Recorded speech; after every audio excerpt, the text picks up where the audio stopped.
Hey everybody, welcome back to an episode of the 3 Count Super. I'm War Machine MJ of the 3 Count Mafia. He's starting name dropping this YouTube channel more, but yep. 3 Count Super. Going to be covering network stuff from June 25th and 26th to July 2nd and July 3rd. I'm recording this July 8th, Monday Night Raw. Want to issue a late happy anniversary to the 3 Count Mafia channel. It's officially been 1 year since we opened up this brand and shut down our old brand. You know, you can go back and check out our old content. It's Wondershop here on YouTube. We don't upload anything else to Wondershop, but we've closed those doors, so you can still go see our old content. That's pretty much archive stuff. Anyway, yeah, let's go ahead and jump into it. We kicked off the June 25th edition of 205 Live with Jack Gallagher versus Mike Kanellis. Jack Gallagher beat Mike Kanellis. Once again, he's the this close guy. And this match pretty much fueled the rift between the Kanellises on Monday Night Raw last week. So Jack Gallagher won. Next we had Humberto Carrillo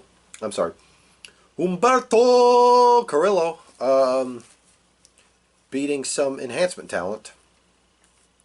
There was a backstage brawl between Arya Daivari and Oni Lorcan, where Oni Lorcan just walloped Daivari with a chair and just kept yelling, "How do you like it? How do you like it?" Except for he had a nasally little yell with it, so it was, "How do you like it? How do you like it?" He was fucking crazy. Next was an absolute classic to determine the #1 contender for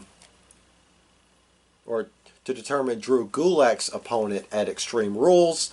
Tony Nese, Akira Tozawa. This was one hell of a match, but Tony Nese got the W, and he will rematch Gulak at Extreme Rules for that championship. Next, on NXT, we had the first match of the NXT Breakout Star Tournament, as we had Joaquin Wilde, formerly known as DJZ, taking on Angel Garza, formerly known as Garza Jr. This was a fantastic match. This was easily match of the week. Just two fantastic high flyers going at it, but in the end, Angel Garza moves on. Next, we had Street Profits taking on the Forgotten Sons. Street Profits were rolling until Jackson Riker, the muscle of the Forgotten Sons, decided to get involved. Team 1-2, aka Danny Burch and Oni Lorcan, made the save. And before they handed the Street Profits back their titles, Danny Burch just kept yelling at them, "You owe us one. You owe us one." There was also a hype package for the return of Killian Dane, or Dillian Kane as mainstream would say. Next, we had the Greek Geek, Nikos Ricos, getting absolutely massacred by Keith Lee in no time flat. Bask in the glory, that is Keith Lee. Next, we had a steel cage match. Next, we had the first ever women's steel cage match for the NXT Women's Championship. Shayna Baszler against Io Shirai. There's a lot of hijinks getting involved, including Marina Shafir and Jasmine Duke getting involved, and Candice LeRae. But unfortunately, though, down the stretch, Io Shirai was climbing out of, was going through the front door of the cage when Shayna Baszler locked in a choke. Shirai used the door to, kind of get Shayna off of her, and that worked against her as Shayna just fell through the door, narrowly, narrowly escaping with her title. Afterwards, Little Miss Shirai beat the hell out of Candice LeRae, even whooped her a good couple of times with a steel chair. Basically saying, I don't need friends, I don't need anybody. Oh wait, one more show. Forget there's always 3 shows. Anyway, NXT UK, we had Mark Andrews taking on Joseph Connors. Mark Andrews got the win. Next, how could you not like the grizzled young veterans? Of course, NXT UK was still being taped at the Download Festival. Grizzled Young Vets came out there and just shot on all of the Download Festival attendees, called them, punks, saying their taste in music sucks, which, what else did he say? Oh yeah, basically said, you scum, you don't know what soap is. And to add to this, the Grizzled Young Vets were dressed in the nines, but they had plastic bags around their shoes to protect them from the mud. C'est magnifique. Next we had Killer Kelly taking on Zaya Brookside. Little Miss Brookside got the win. However, she was ambushed by Jenny and Jazzy Gabert. Then we had Noam Dar taking on Ligero, and Ligero's poor choice of ring attire. Looked like he was wearing a man bra, but that's beside the point. Anyway, during the match, Noam Dar feigned injury and asked for assistance from a ringside Kenny Williams, who handed Noam Dar the chair and then quickly took it back as El Ligero put away Supernova 11. And in the main event, we had the NXT UK Championship as Walter of Imperium took on the Kiwi Buzzsaw Travis Banks. Okay, yeah, that was a different match. Anyway, yeah, Walter retained. No surprise there.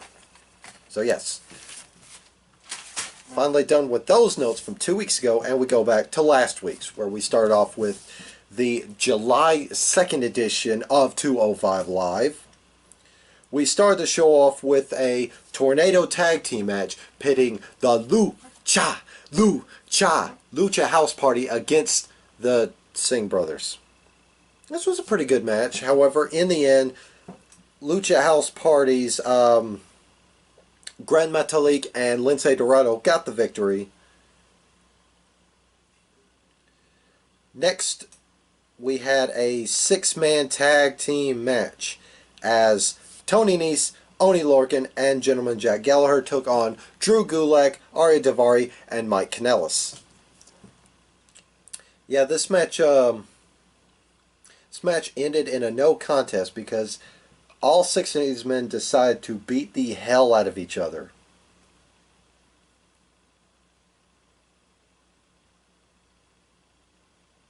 Oh, I'm sorry. It did end in a victory.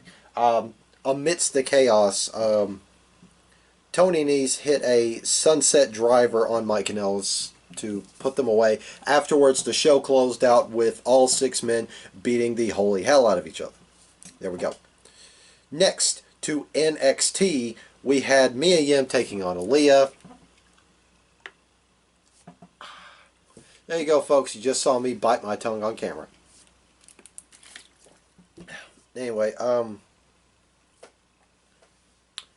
Mia Yim put away Aaliyah because are you really going to bet against Mia Yim? The HBIC is that damn good. Next, sorry,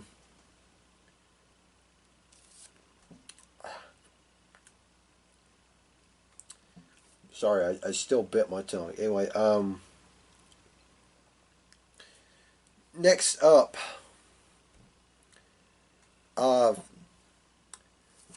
William Regal revealed the NXT Tag Team Champion Street Profits, their next challengers.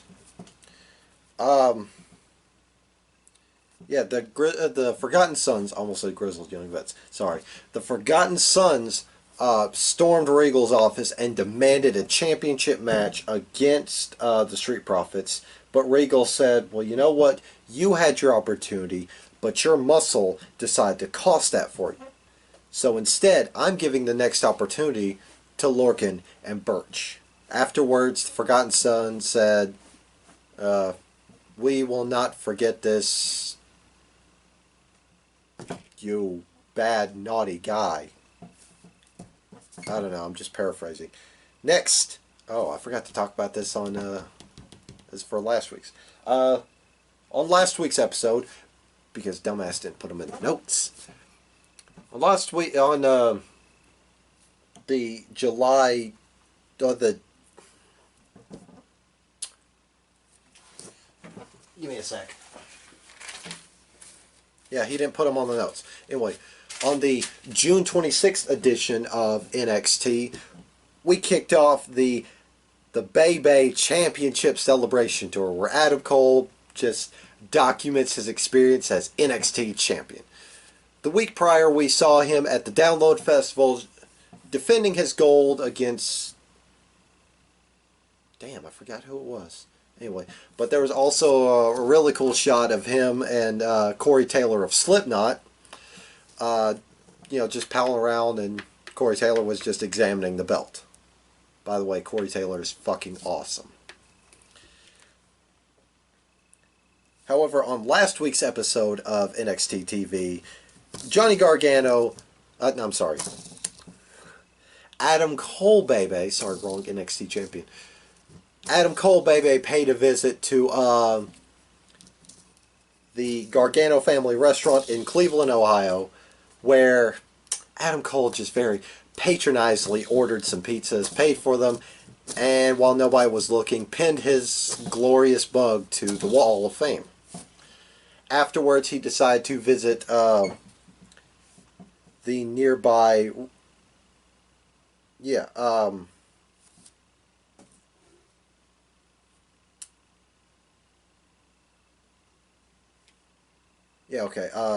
decided to pay a visit to the local wrestling school that Johnny had previously visited, and basically told him, "Johnny sold you a whole bunch of crap.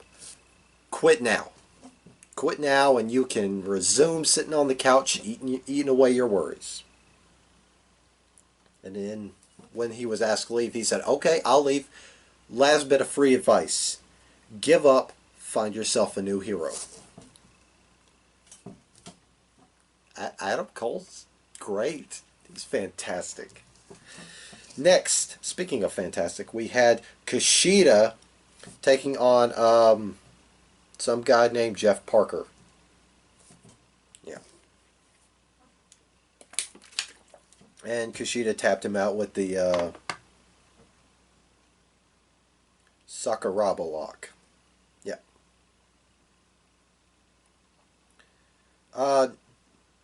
Then we had match 2 of the NXT Breakout Tournament, as we had Cameron Grimes, formerly known as Trevor Lee, taking on Isaiah Swerve Scott, a.k.a. Shane Strickland, a.k.a. Killshot. This was another fantastic match. However, in the end, Cameron Grimes picked up the victory. Next, we had Bianca Belair in action, taking on some poor sap named Priscilla Zuniga. And I say poor sap because, to her credit, she got her ass beat by the EST of NXT. Undefeated. Anyway, Bianca Belair got the win. Next up, we had a video package of Matt Riddle's MMA training, just him at the gym. And then finally, in the main event, we had Roderick Strong, the Messiah of the Backbreaker, taking on NXT's OG, Tyler Breeze. This was another fantastic match. Man, main roster, horribly, horribly, horribly underutilized Tyler Breeze. He is fantastic in the ring when given the appropriate spotlight. However, in the end, due to a distraction from Kyle O'Reilly and Bobby Fish, Roger Strong hits Breeze with the end of Heartache and puts him to bed. So, that was NXT for last week. And finally, we close out the show with NXT UK. Yeah, before anybody could say anything or another, Rhea Ripley storms the ring and demands her match against Piper Niven right then and there. This was a really good match. In the end, though, Piper Niven put Rhea Ripley to bed. Next, we had the NXT UK debut of Alexander Wolf of Imperium, taking on, well, pretty much comedic prop Jack Stars. The same guy that got Walter's autograph firsthand. See what I did there? Firsthand. I hate my stupid puns. Anyway, as you expect, Alexander Wolf puts away Jack Stars with a sit-down powerbomb. Next, we had Jazzy Gabert in a 2-on-1 situation against Mercedes Blaze and Danny Luna. However, Jazzy Gabert put them both to bed. And finally, in the main event, we had NXT UK. Oh, I'm sorry. Before we get to that, couple of backstage stuff at the Download Fest. First off, Noam Dar wasn't too happy that Kenny Williams pulled his little stunt the week prior and shoved his face in mud. I'm sure there's an insult there somewhere.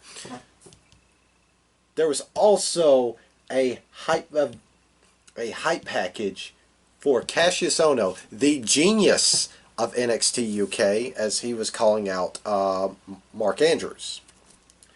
Basically saying, oh, he throws a super kick because Shawn Michaels did it, when it was really revolutionized by Gentleman Chris Adams, to paraphrase. So yeah, we're going to get Ohno and Andrews somewhere down the line. And finally, in the main event for the NXT UK Tag Team Championships, we had the team of James Drake and Liverpool's #1, soon to be recognized as the world's #1, soon to be recognized as WWE's #1, Zach Gibson, the grizzled young veterans. It's been a while since I've done that, and I have not lost a step. Anyway, they took on Trent Seven, Tyler Bate, Mustache Mountain, the Big Strong Boys. This was a fantastic match. They put on a clinic. However, just as the momentum was finally shifting to Mustache Mountain side, Imperium spoiled the party. They beat down Trent Seven, and during the commotion, the grizzled young vets got out of there, titles in tow. Yeah, they beat down Trent Seven and forced him to watch as Walter beat down on Tyler Bate. Sorry. So yeah, British Strong Style and Imperium are still not done yet. So that is the network stuff for this episode of 3 Count Super. Now, while I have your attention, there is since this is, NXT related, there's a little channel that we reference here on our channel called Going in Raw. Basically, it's a bunch of marks like ourselves that, they talk about wrestling, Yeah, they're also a podcast. Check them out if you ever get the chance. But, right now they have the luxury of a very interesting special guest. You see, one of the guys at the channel, Steve, is out on leave. But he's being replaced by a local wrestler named Kal Jak. What's interesting about this guy is not only is he formally of the WWE Performance Center, but he is the first class of NXT and Performance Center. He was there building the Performance Center. Well, the stuff inside the Performance Center, not the building itself. Yes, he was one of the last class of FCW, but the first class of NXT and the PC. They just recently did him talking about his time in NXT, and it is a fascinating listen. Link is in the description. Go check it out. It's a fantastic listen. Not only that, but all week he's been putting over some of his NXT buddies, like Tucker of Heavy Machinery, Dawkins of Street Profits, and Dana Brooke. Go give that channel a listen. More importantly, go give that video a listen. It's interesting stuff. It's really good. He talks about the process of getting his character, getting his name, what he went through, transitioning from amateur collegiate wrestling to professional wrestling. It's a really good listen. I'd highly recommend it. But with that being said, I'm War Machine MJ of the 3 Count Mafia, and we'll see you guys next time.